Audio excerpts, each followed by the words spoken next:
Hey guys, Jonathan here at Shadow Foam, and today we're going to be looking at the DeWalt Toughsystem and showing you guys the ultimate way to get this system organised. Now we sell Shadow Foam liners for the entire Toughsystem 1 and Toughsystem 2 range, but in this video we're not going to be looking at the Toughsystem 1, so we'll get that one out of the way.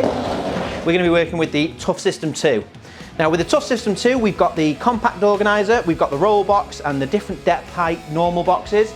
We've also got the full size organiser, and we've got the drawers, and we've got the brand new DeWalt trays, and we have inserts to slot in these as well. So now we've got all the Toughsystem boxes, we just need a load of tools, starting with an impact driver and a drill.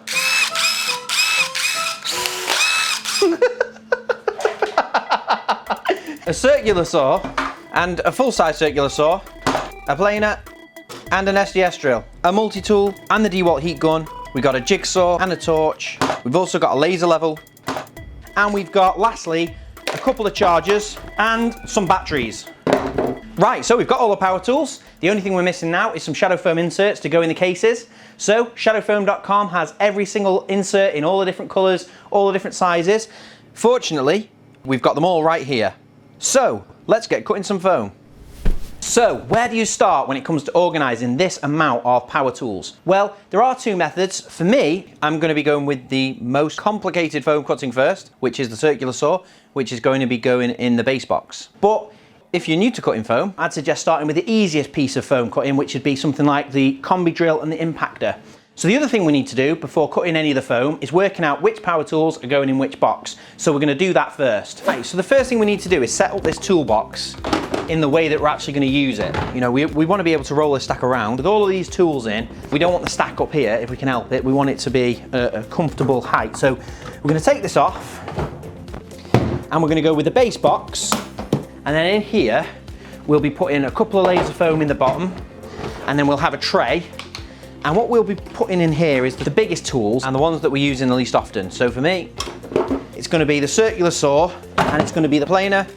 But on top of that, we'll add the deep tray. We'll probably try and put tools in there that are of the same category. So possibly that's going to be a bit of a squeeze. We might put that in the box above. That's the hand circular saw.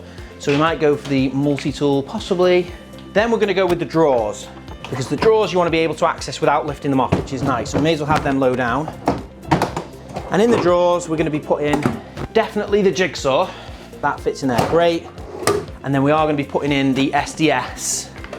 And I think the heat gun works with that. Yeah, we've already done a little bit of this scoping out beforehand, and they fit in there just nice. So we've got dead quick access to this little compact SDS and the heat gun.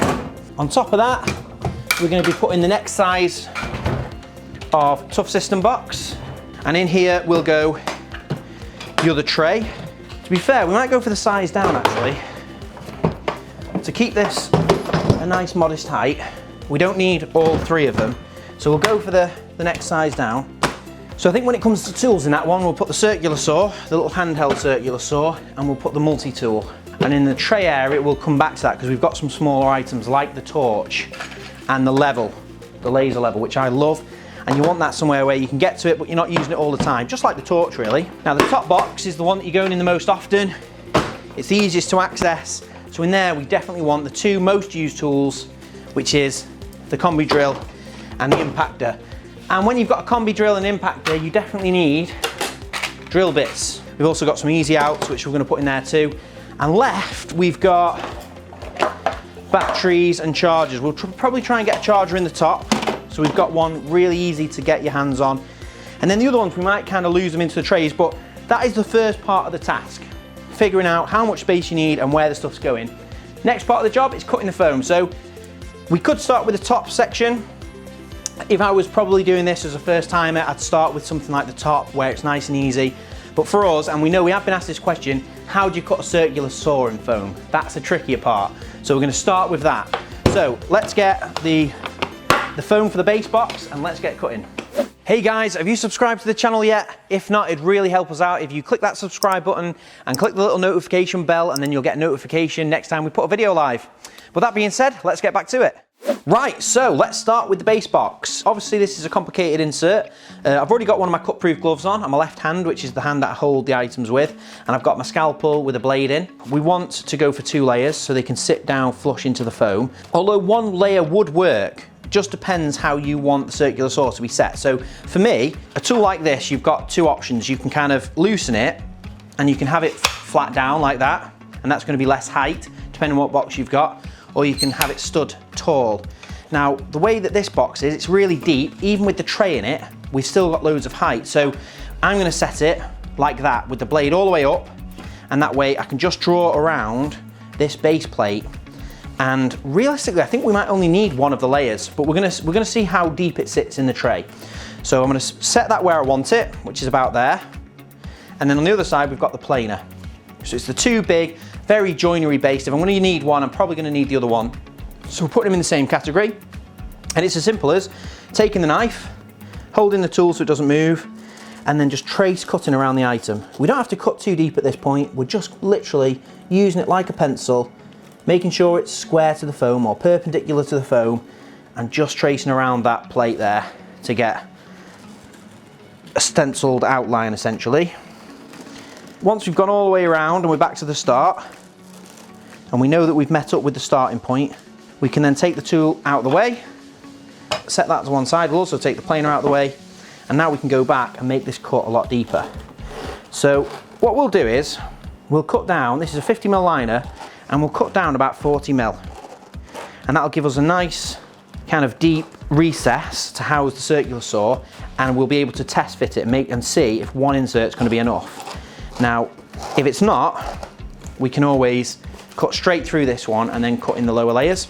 But there we go, so I've cut all the way around, and all I have to do is just push my fingers down the side of the cut. Starting usually at a corner is the easiest place to start, and you're just forcing the foam back. It takes a little bit of finger strength and a little bit of force. You just chase the material along. You're not peeling it at one end and peeling it back, you're kind of following it along with your fingers.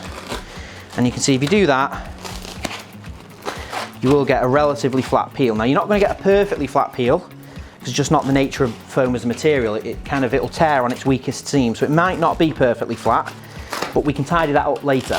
So there's techniques. We've got other videos on our channel that will show you how to get the perfectly flat, smooth bottom. My bottom. But we're not going to spend time doing a smooth bottom right now. We're just going to peel the foam out and give you a rough idea of what it'll look like, the finished look. So we can see we've peeled that back now, that's deep enough. I'm going to just use the blade just to skim. We've got a little bit there that's a little bit higher than the rest, so we'll just make a slight incision underneath. This will just help us lift that material out. But for now, I'm pretty happy with that. We've managed to get a pretty smooth job just with the blade. And now if we try the circular saw in there, that's pretty good. I'm happy with that. For my needs, that's going to hold it snug. It's not going to bounce around in the case. And now we've got a nice spot for the planer. So we'll put the planer in and then we'll test fit it in the box.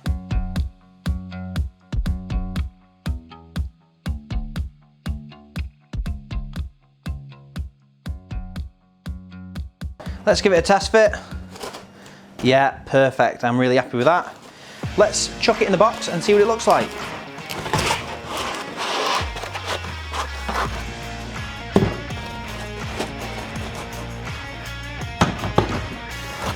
Right, so I'm really happy with that. You can get the circular saw and the planer out nice and easy. You can grab the handles.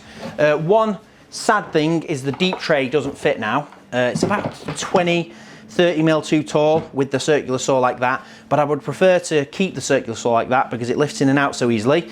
So what we'll do is we'll put the shallow tray in there, and actually it does make sense. The torch is something you hardly ever use unless you really need it, and the laser level, there's certain jobs you can't do without it, but then I don't use it very often, so it can go in the base tray, and there's still a bit of space there for something in the future. So on to the next box, which is the other big Toughsystem. So we'll get this one out of the way.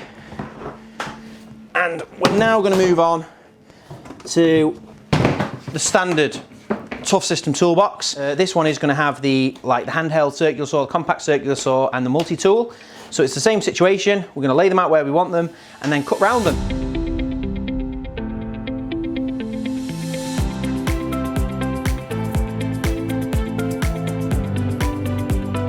Right, so we finished that one off, and that has turned out really nicely. Didn't take more than 10 10 minutes, I'd reckon. And that's the compact circular saw multi-tool in place. So I'll just chuck those in. And that's coming together. We've still got loads of space in there for other bits and bobs. I mean, the multi-tool, you have a whole kind of plethora of multi-tool attachments, don't you, that go with that. We could cut all of those in. I mean, I bought all of these in a bit of a job lot, so we don't have any attachments to go with that. But for now, we'll just leave it like that. We've got the two in there. And next thing, we're gonna move on to the trays. So we're gonna be having the deep tray in that top box that I've just done, and then we're putting the shallow tray in the rolling box. We haven't got a layout sorted for this yet, so I'm gonna have a look at that. I'm thinking of putting batteries in there, because that way we've got all the extra batteries and the extra charger in that top box, which is a bit more accessible. And then we'll put the shallow tray in the bottom with these in. So yeah, let's get cutting this lot.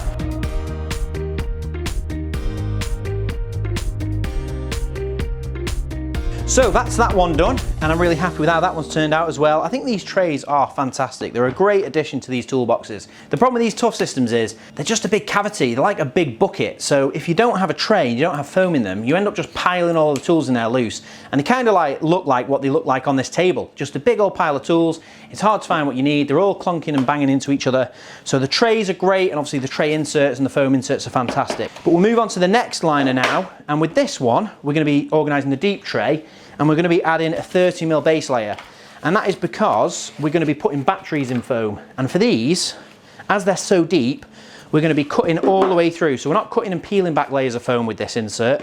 We're going to be cutting all the way through this, and then we're going to be gluing it to the base layer. And that'll give us an 80mm liner, which can sit inside this deep tray.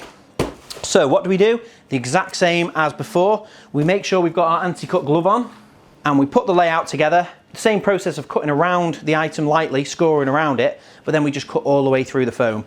And what we don't want to do, the big thing here is, when you cut the pieces of material out, keep them in order. Don't throw them away. You're going to need them to glue the two pieces together. So let's get a layout sorted, and then let's start cutting.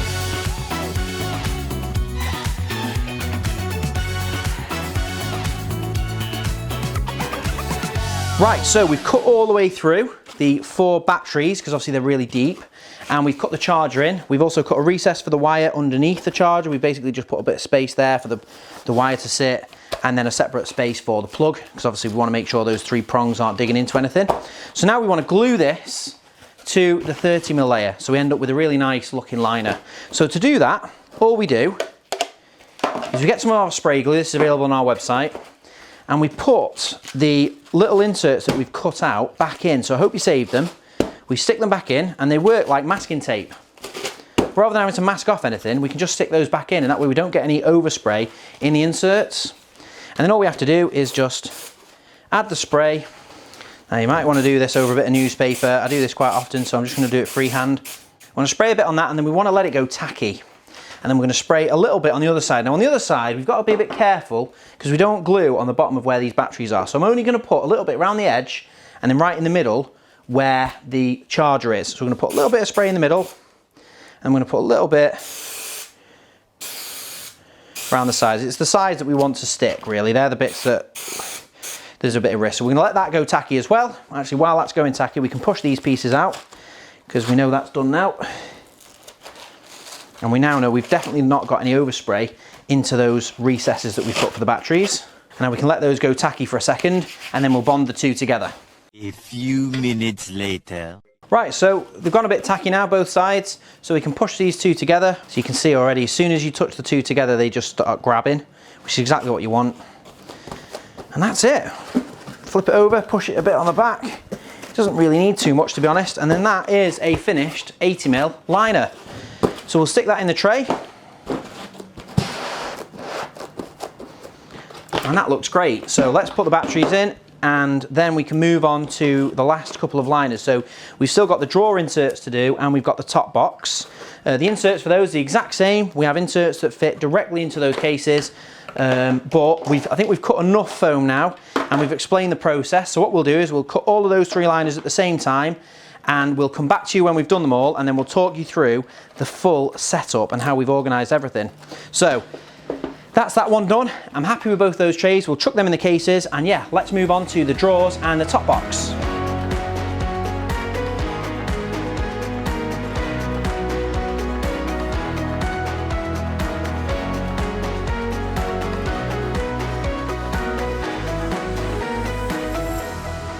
Right, so that's all of the liners cut. We've done all 7 and I'm really happy with them. It took about 2.5 hours, I reckon, maybe a touch more. We've laid them all out like this because it really does show how good these foam liners look. You know, we're talking about 25, 50, 75, there's about 80, 90 pounds worth of foam liners here and about 2.5 hours worth of time.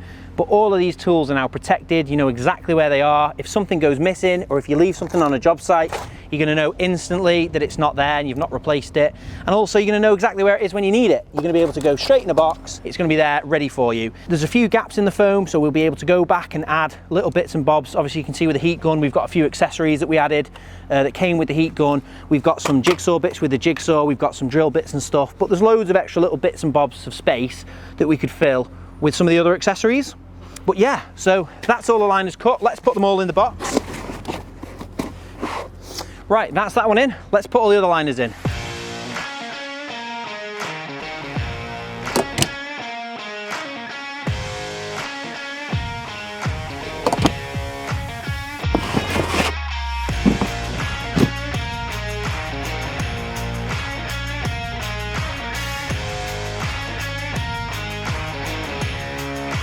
So that is the best way and the most efficient way to organise the DeWalt Toughsystem range of toolboxes. And we have inserts for every single one of these boxes available on the website, including the full width organiser and the compact organiser that the Toughsystem 2 has. We've got inserts for the old range, Toughsystem 1 and Toughsystem 2. So anything you need in any of the colours are all available on shadowfoam.com, and click the link below to go and get those.